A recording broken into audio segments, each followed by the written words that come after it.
It only took 40 minutes after the bombs exploded at the Boston Marathon for Alex Jones to call it a false flag conspiracy based on zero evidence. The rest of the media, of course, responded with disdain, along with Glenn Beck's news website, The Blaze, calling him out for such ridiculous statements. But of course, they couldn't resist cooking up their own little conspiracy apart from the Alex Jones theories. Several days after the attack, The Blaze began to discuss the young Saudi man who was briefly named a person of interest only moments after the attack occurred. But here's what I want you to know right now. The Blaze has reported the Saudi national, who was briefly named a person of interest in the Boston Marathon bombings, is scheduled to be deported on Tuesday. The Blaze was informed by sources that the Saudi national's visa had been revoked, and in fact he was going to be deported on security and related grounds, among other things. Sources told The Blaze that the Saudi national had ties to a very well-connected Saudi family, and that his deportation was set to be framed as voluntary departure so he could be with his family. A file called an event. It's very important. You don't say, the people who know, do not talk about files, they talk about events. The event was started on him 3 days ago.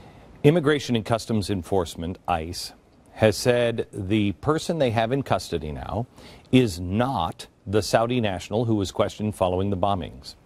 A senior official at ICE says they are looking into the deportation for the individual they have in custody, but no date has been set. The officials stress the Saudi national they have in custody is in no way related to the marathon investigation. Our sources on this story are impeccable at the highest levels. They have encouraged us to look deeply into who this Saudi national is and his family and his connections in Saudi Arabia. We are going to give law enforcement the chance to do the right thing because maybe, possibly, they are doing this for the reasons that they have to have a couple of more days. Fine. We are going to give them the opportunity to come clean on who this man is. But let me say this, and to those who investigate such things will hear this message carefully. We at The Blaze know that this Saudi national is a bad man. Like Alex Jones, Glenn Beck has a very inflated sense of self-importance and would love to believe that the government pays attention to him. The man Beck is referring to is Abdul Rahman Al-Harbi, who was injured during the Boston Marathon attack and was admitted to the hospital due to those injuries. According to the authorities, he was never considered a suspect and was only considered a person of interest. Unfortunately, it was misreported that he was a suspect by the New York Post, and as you can see, this article has many errors and even contradicts itself in the very first sentence. On April 23rd, Glenn Beck released an alleged event file on Al-Harbi that seems to indicate that he was on a terror watch list and a no-fly list. Glenn Beck later makes an effort towards interpreting this file for his viewers. We don't know, but we do know this. It is almost impossible to charge someone with this. It is very, very difficult. You need solid evidence because this isn't something that one group says, hey, 2123B. All of the departments have to agree that that evidence is strong enough to tag someone 2123B. It has to be almost certain proof and evidence. If any agency that is part of the NCTC disagrees with the charge, it cannot be applied. It's very important that you understand this is not something that is riddled with mistakes. If you had a 2123B, if one person objects and says that's not right, you are not allowed to tag them with that.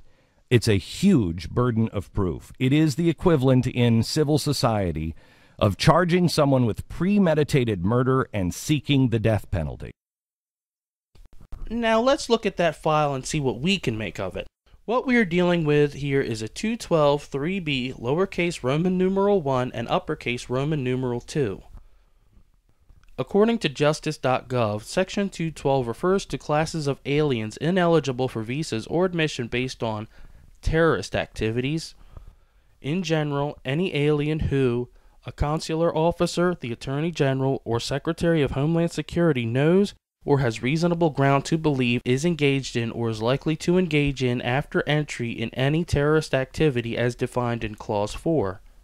So it can basically be based on an opinion, which I would hardly call a huge burden of proof. This doesn't sound quite like what Glenn Beck told his viewers when he described the process for tagging someone with a 212-3B.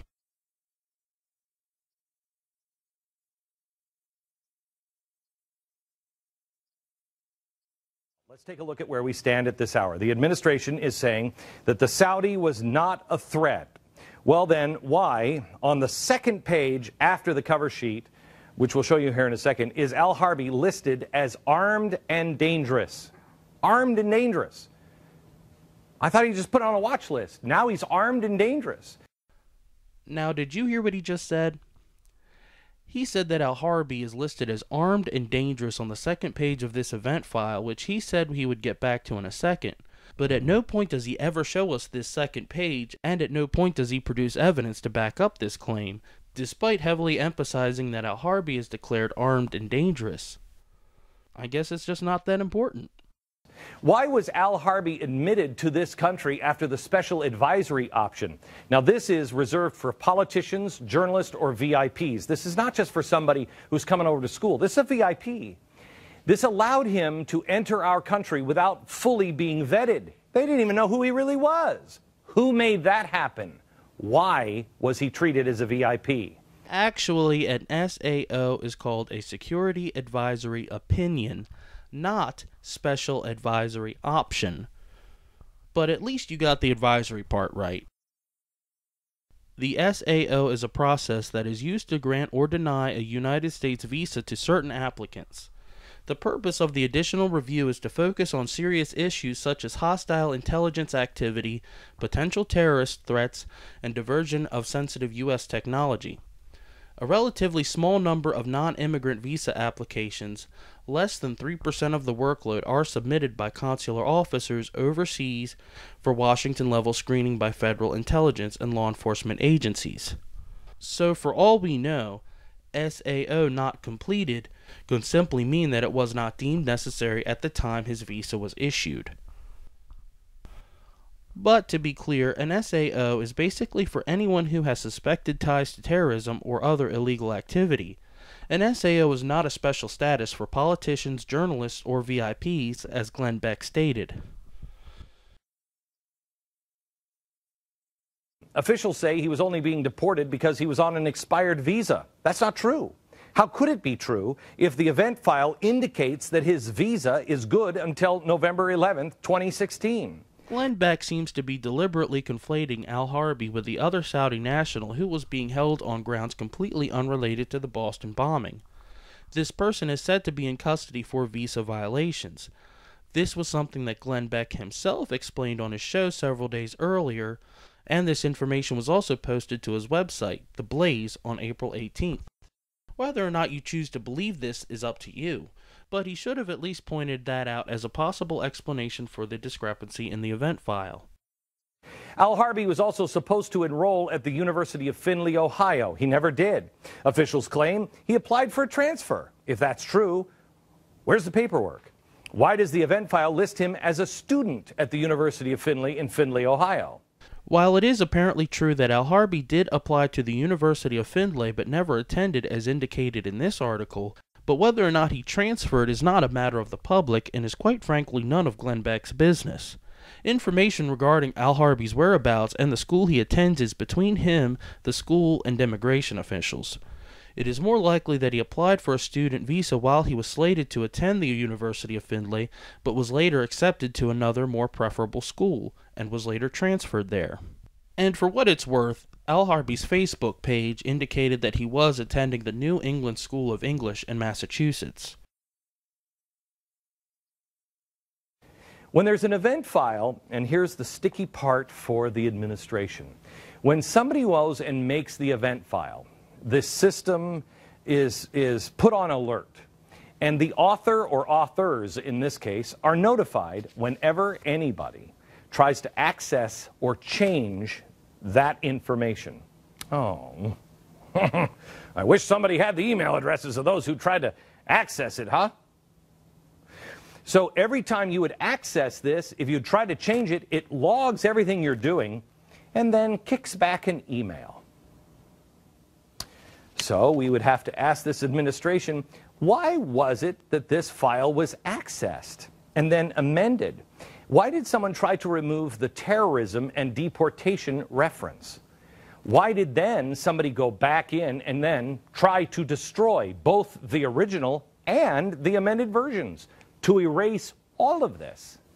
Glenn Beck claims to have intimate knowledge of the event file creation process, but none of this information can be corroborated outside of this program. He claimed that his sources were impeccable, and yet using publicly available information, I just pointed out a massive hole in his narrative when he claimed that Al-Harbi was given a special status under a special advisory option, which does not seem to exist in regard to immigration. So much for those impeccable sources. Later on, Glenn Beck discusses this event with Bob Trent, who is said to be a retired INS special agent. And I just wanted to get Bob in here to talk a little bit about a 2123B. For someone to be labeled that, Bob, what needs to happen? Is that something that I could stand in a hospital and say, hey, I got this guy, he's an Arab, and I'm afraid that maybe he was involved, he was there. Can you just make him a 2123B?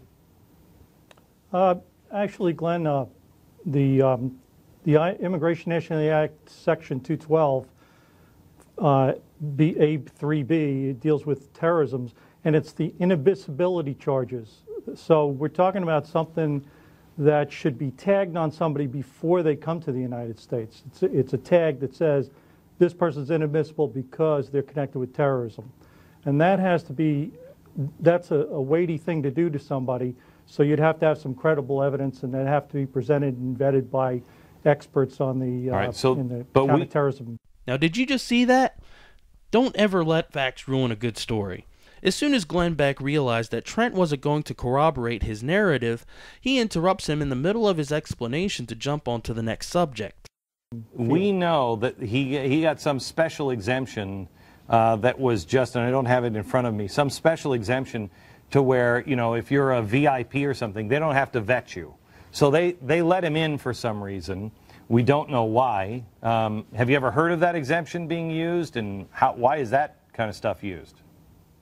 Well, in the past, we've let people in, we've expedited the issuance of visas for a number of reasons. Person's prominent, prominent family, okay, corporate executives, so on and so forth. All right, so he comes in on this special exemption. He brings up this special exemption, but doesn't seem to have the event file in front of him, because when you're speaking to an expert in the field, the last thing you want is to have the material that you're discussing right in front of you. As we already know, Glenn Beck is referring to the SAO, which he called a special advisory option, which is actually a security advisory opinion and has nothing to do with a special status. At this point, Glenn Beck already knew that Trent was not going to corroborate his story.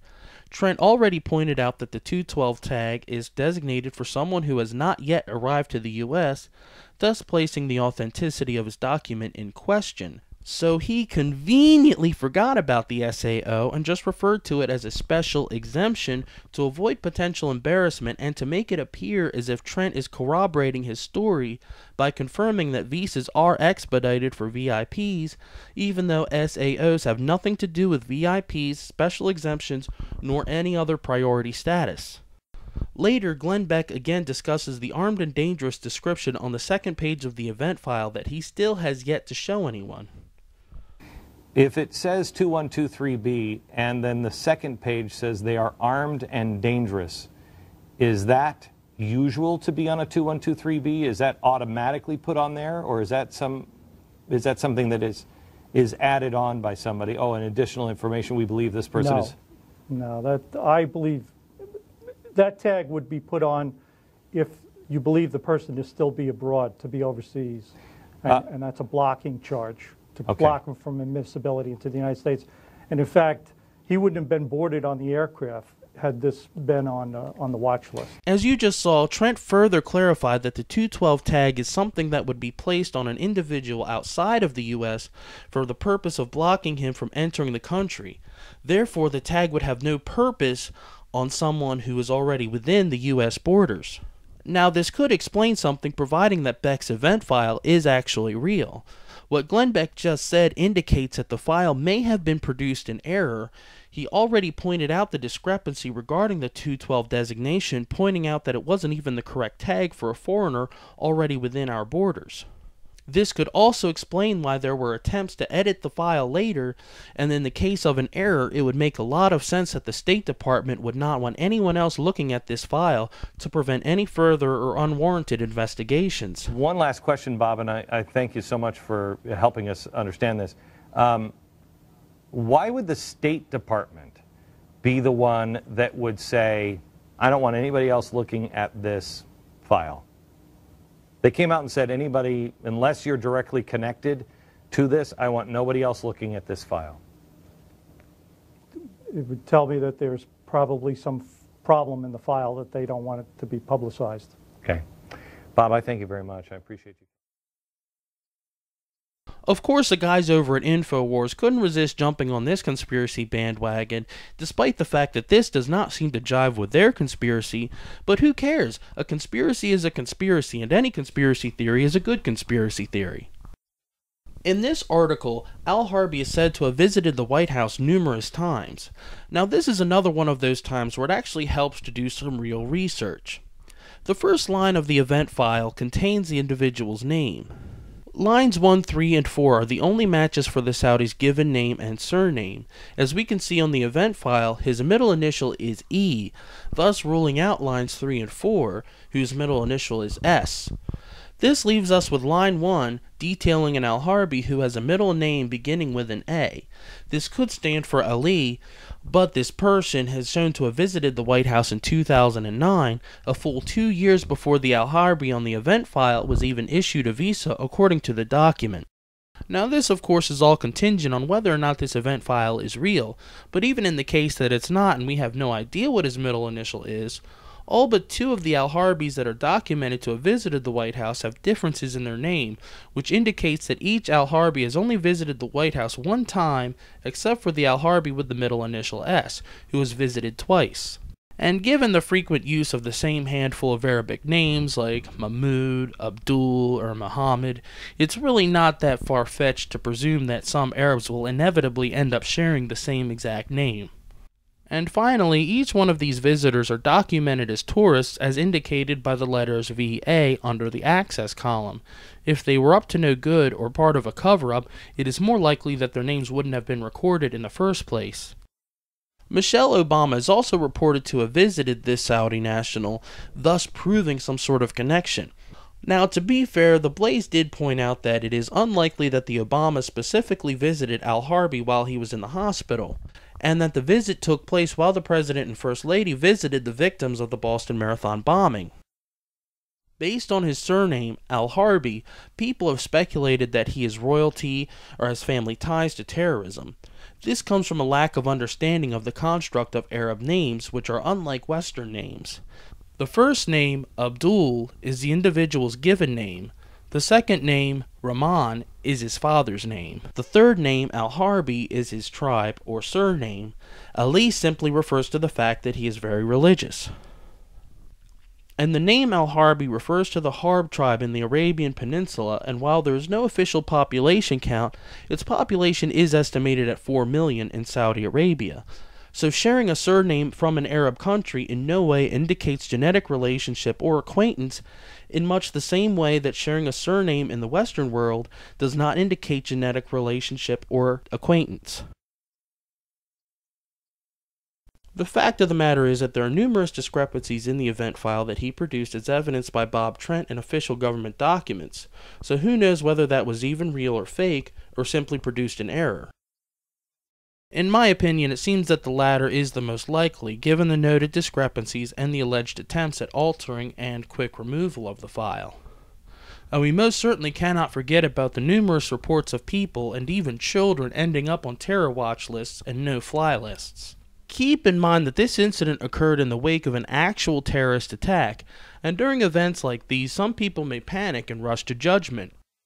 I think that somebody probably rushed to judgment when they placed him on a watch list, even though he was only being questioned according to the officials.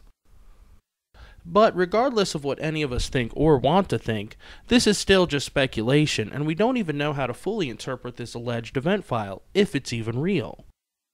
Glenn Beck's sources are not as impeccable as he'd have us believe, as I pointed out earlier, so who knows what this prior event really was. But must we really presume that it is something bad? For all we know, this prior event could have been when he transferred his student visa to another school. After all, that would be considered an event.